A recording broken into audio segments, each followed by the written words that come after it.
Hello everyone, welcome back to my channel. तो आज की वीडियो का टॉपिक है जिसमें हम कवर करेंगे लंग कैपेसिटीज़। तो हमारे पास जो है ये सेकंड वीडियो है जो कि हम बीआरएस फिजियो की जो बुक है उससे हम ले रहे हैं, और ये लेक्चर सारे मैं कोशिश करूंगा इस बुक के ऊपर टोटल जो है हमारे पास लेक्चर्स मौजूद हों, ताकि लोग जो प्रिपरेशन कर रहे हैं फ़र्ज़ की एफसीपीएस की या किसी भी एग्ज़ाम की, तो उसमें उनके लिए आसानी हो। तो स्टार्ट करते हैं। तो सबसे पहली चीज़ है हमारे पास कैपेसिटीज़ क्या होती हैं। तो मैंने आपको पहले बताया था कि वो अगर हम एक चीज़ को लेंगे तो वो हम एज अ उसको वॉल्यूम लेंगे। अगर हम दो या दो से ज़्यादा वॉल्यूम्स को गट्ठे अगर पढ़ना चाहते हैं या गट्ठे कंबाइन करते हैं तो उसको हम बोल रहे हैं कैपेसिटीज़। ठीक है। तो अब कैपेसिटीज़ में एक तो चीज़ क्लियर होगी कि हमारे पास एक चीज़ नहीं होगी, दो चीज़ें होंगी। ठीक है। तो उसी लिहाज से हमारे पास इंस्पिरेटरी कैपेसिटी क्या है। तो इंस्पिरेटरी कैपेसिटी है जिसमें आप ऐड करते हैं टाइडल वॉल्यूम और इंस्पिरेटरी रिजर्व वॉल्यूम। अब टाइडल वॉल्यूम हमारे पास क्या था, तो द अमाउंट ऑफ एयर जो हम ले रहे थे नॉर्मल इंस्पिरेशन या एक्सपिरेशन में। ठीक है। तो उसको हम बोल रहे हैं कि ये हमारे पास क्या है, टाइडल वॉल्यूम है।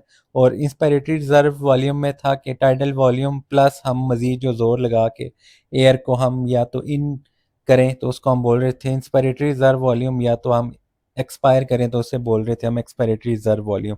ठीक है।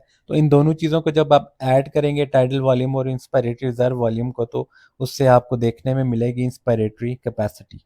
इसके अलावा हमारे पास नेक्स्ट चीज़ आ जाती है फंक्शनल रेजिड्यूल कैपेसिटी एफआरसी। तो ये हमारे पास क्या है, इसमें हमारे पास दो चीज़ें हैं। एक आता है एक्सपायरेटरी रिजर्व वॉल्यूम और दूसरा आता है रेजिड्यूल वॉल्यूम। अब एक्सपायरेटरी रिजर्व वॉल्यूम क्या था, हमारे पास जो टाइडल वॉल्यूम था उसमें मज़ीद आपने ऐड की थी एक्सपायर करके एयर को। तो मज़ीद आपने जब कोशिश किया कि कितनी अमाउंट ऑफ एयर बाहर निकाल सकें, तो उस चीज़ को हम बोल रहे थे एक्सपायरेटरी रिजर्व वॉल्यूम।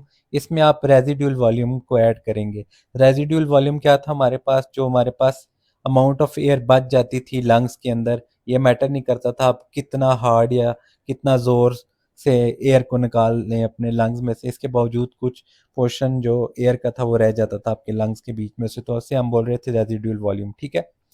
अब कहता है कि it is the volume remaining in the lungs after tidal volume is expired. तो वही चीज़ है।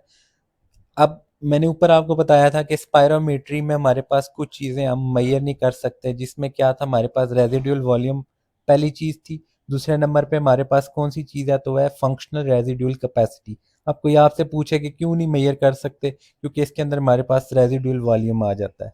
अगर आप रेजिडुअल वॉल्यूम को किसी भी चीज़ में से रिमूव करेंगे या किसी के अंदर वो प्रेजेंट नहीं है, तो आप वो चीज़ स्पायरोमीट्री से आप मेजर कर सकते हैं। ठीक है।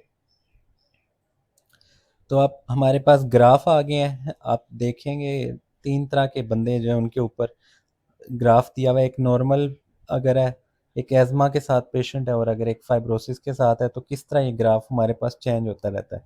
तो ये हम मज़ीद आगे चल के मज़ीद डिटेल में पढ़ेंगे, लेकिन ये है कि फ़िलहाल आप सिर्फ देख लें कि चेंजिंग किस तरह आती है हमारे पास। ये नॉर्मल पेशेंट में है या नॉर्मल पर्सन में है, इसके अलावा ये एज़मा पेशेंट में है, और ये हमारे पास फाइब्रोसिस के साथ अगर पेशेंट आता है तो उसके अंदर है। तो नेक्स्ट कैपेसिटी है हमारे पास, वो है वाइटल कैपेसिटी, या जिसे हम बोलते हैं फोर्स्ड वाइटल कैपेसिटी। अब इसके अंदर हमारे पास कौन कौन सी चीज़ें शामिल हैं, तो सबसे पहली चीज़ है वो है टाइडल वॉल्यूम। तो टाइडल वॉल्यूम की अभी मैंने आपको पहले डेफिनेशन बताई है। इंस्पायरेटरी रिजर्व वॉल्यूम को भी आप ऐड करेंगे इसके साथ, और एक्सपायरेटरी रिजर्व वॉल्यूम को भी ऐड करेंगे। इन तीनों चीज़ों को अगर आप ऐड करेंगे तो उसे हम बोलते हैं वाइटल कैपेसिटी या फोर्स्ड वाइटल कैपेसिटी। ठीक है। तो डेफिनेशन मजीद नीचे दी हुई है। It is the volume of air that can be forcibly expired after maximal inspiration. तो आपने मैक्सिमली इंस्पायर करके मैक्सिमली एक्सपायर किया है, तो उस चीज़ को आप क्या बोल रहे हैं, वाइटल कैपेसिटी। इसके अलावा नेक्स्ट जो है कॉन्सेप्ट है वो है टोटल लंग कैपेसिटीज़ का। तो इसमें हमारे पास क्या है, हमारे पास अगर आप चारों लंग वॉल्यूम्स को ऐड कर देंगे, ठीक है, तो उस चीज़ को हम बोलते हैं टोटल लंग कैपेसिटी। इसमें क्या आ जाता है हमारे पास, पहली चीज़ है टाइडल वॉल्यूम, फिर इंस्पिरेटरी रिजर्व वॉल्यूम, फिर एक्सपायरेटरी रिजर्व वॉल्यूम और रेजिड्यूल वॉल्यूम। इन चारों चीज़ों को आप ऐड करते जाएं तो हमारे पास क्या बन जाएगा, टोटल लंग कैपेसिटी। अब ये भी ऐसी चीज़ है जो कि आप स्पायरोमीट्री से मेजर नहीं कर सकते, क्यों, क्योंकि इसके अंदर हमारे पास रेजिड्यूल वॉल्यूम प्रेजेंट है। अब नेक्स्ट जो कॉन्सेप्ट है हमारे पास वो है फोर्स्ड एक्सपायरेटरी वॉल्यूम या FEV1। ये बहुत इंपॉर्टेंट चीज़ है ठीक है, ये हम आगे भी चल के मज़ीद पढ़ेंगे और इसी के ऊपर ज़्यादातर हम चीज़ों को डिवाइड करते हैं। तो आपने मैक्सिमल इंस्पायर किया है और उसके बाद आप मैक्सिमली एक्सपायर कर रहे हैं, ठीक है। फ़र्ज़ किया आप इस तरह ग्राफ एक बनाएं, आपने मैक्सिमली इंस्पायर किया सबसे पहले, ये फ़र्ज़ किया बॉक्स है, इसके अंदर आपने मैक्सिमली इंस्पायर किया है और फिर मैक्सिमली आप एक्सपायर कर रहे हैं, ठीक है। लेकिन आपने काउंट क्या करना है, फर्स्ट 1 सेकेंड को, ठीक है। मैक्सिमली इंस्पायर करके मैक्सिमली एक्सपायर जो आप कर रहे हैं पहले 1 सेकेंड के अंदर, तो उस चीज़ को हम बोलते हैं FEV1। तो फोर्स्ड एक्सपायरेशन और वॉल्यूम और आगे 1 लिखा हुआ है तो 1 सेकेंड, तो इस तरह आप इसको याद रख सकते हैं। तो कहता है कि FeV1 is the volume of air that can be expired in the first second of a forced maximal expiration. और ये यूजली कितना होता है, normally 80% of the forced vital capacity. अभी ऊपर हमने ऊपर पढ़ा था कि फोर्स्ड वाइटल कैपेसिटी हमारे पास क्या है, तो उसका नॉर्मली हमारे पास ये कितना होता है, 80% होता है। या आप जिस तरह मैंने आपको ऊपर बताया 4/5 होगा, इसको डिवाइड करेंगे तो हमारे पास 0.8 देखने में मिलता है आपको। अब ये किस में नॉर्मल होता है, किस में इंक्रीज करता है, किस में डिक्रीज करता है, तो ये हम अब आगे चल के आहिस्ता आहिस्ता जो है एक एक चीज़ को पढ़ने की कोशिश करेंगे। मकसद वीडियोस बनाने का ये है कि एक तो आराम से आपको समझा सकूं और दूसरे नंबर पे चीज़ों को बहुत ज़्यादा मिक्स ना करूं, ताकि लोगों को फिर समझने में मुश्किल होती है।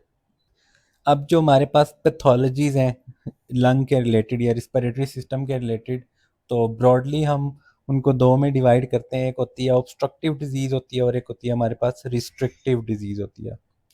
अब ऑब्स्ट्रक्टिव डिजीज़ क्या है हमारे पास, रिस्ट्रिक्टिव डिजीज़ क्या है, तो ओ फॉर ऑब्स्ट्रक्शन और ओ फॉर आप एग्जांपल के तौर पे ले सकते हैं 0, ठीक है। तो कोई भी चीज़ है जिसके अंदर हमारे पास, या कोई भी बीमारी है जिसमें FeV1 डिवाइडेड बाय FVC जो है वो डिक्रीज होगी, ठीक है। डिक्रीज कितने से होगी, 0.8 से, तो उस चीज़ को हम बोलते हैं ऑब्स्ट्रक्टिव डिजीज, ठीक है। ऑब्स्ट्रक्टिव में ओ आता है, ओ को आप 0 ले सकते हैं और इसमें हमारे पास क्या होता है, डिक्रीज होता है। इसके अलावा दूसरी कंडीशन होती है जिसको हम बोलते हैं रिस्ट्रिक्टिव डिजीज। अब रिस्ट्रिक्टिव डिजीज में हमारे पास क्या होता है, आर लेंगे इसका पहला वर्ड, आर से आप ले सकते हैं रेज्ड। तो कोई भी कंडीशन है जिसमें हमारे पास FeV1 और FVC रेशो जो है वो इंक्रीज करती है, इंक्रीज किस से करती है, 0.8 से, तो उस चीज़ को हम बोल रहे हैं ये हमारे पास रिस्ट्रिक्टिव डिजीज है, ठीक है। अब एक एक चीज़ को पढ़ने की कोशिश करते हैं।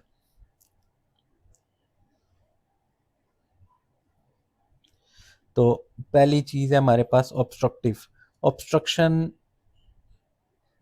ये आपने फ़र्ज़ किया अल्वोलाई लिया है, एक नॉर्मल हम बनाते हैं और दो में हम देखते हैं।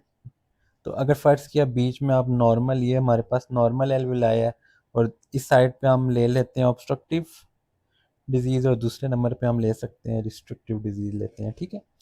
ऑब्स्ट्रक्शन, ऑब्स्ट्रक्टिव डिजीज़ में हमारे पास क्या होता है, एयर को एल्वोलाई से बाहर निकालने में मसला होता है, ठीक है। और रिस्ट्रिक्शन में हमारे पास क्या होता है कि एयर, जो हमारे पास एयर है उसको एल्वोलाई के अंदर लाने में मसला होता है, ठीक है। तो ये दो चीज़ें हैं। अब ऑब्स्ट्रक्टिव डिजीज़ में हमारे पास जो इसने एग्जांपल दी है वो एज़मा की दी हुई है, ठीक है।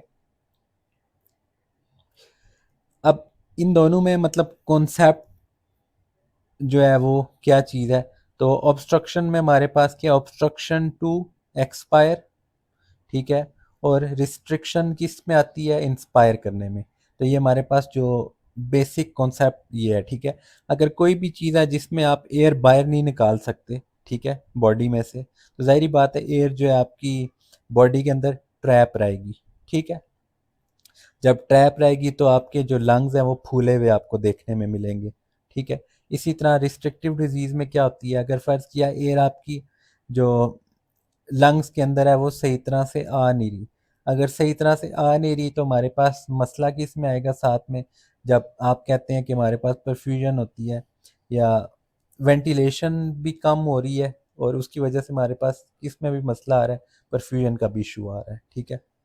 तो ये दोनों चीज़ें हैं जो कि ब्रॉडली हम इस तरह डिवाइड करते हैं, ठीक है। तो हम मज़ीद आगे चलेंगे और एक एक चीज़ को देखने में देख देख के पढ़ेंगे। रिस्ट्रिक्टिव डिजीज़ की यहाँ पे इन्होंने एग्जांपल हमें दी हुई है लंग की फाइब्रोसिस में। तो नेक्स्ट वीडियो में हम मज़ीद पढ़ेंगे आगे। सबसे पहले हम देखेंगे कि नॉर्मली जो ब्रीथिंग का मैकेनिज़्म है वो क्या है, और उसके बाद आगे हम चलेंगे ऑब्स्ट्रक्टिव और रिस्ट्रिक्टिव डिजीज़ की तरफ।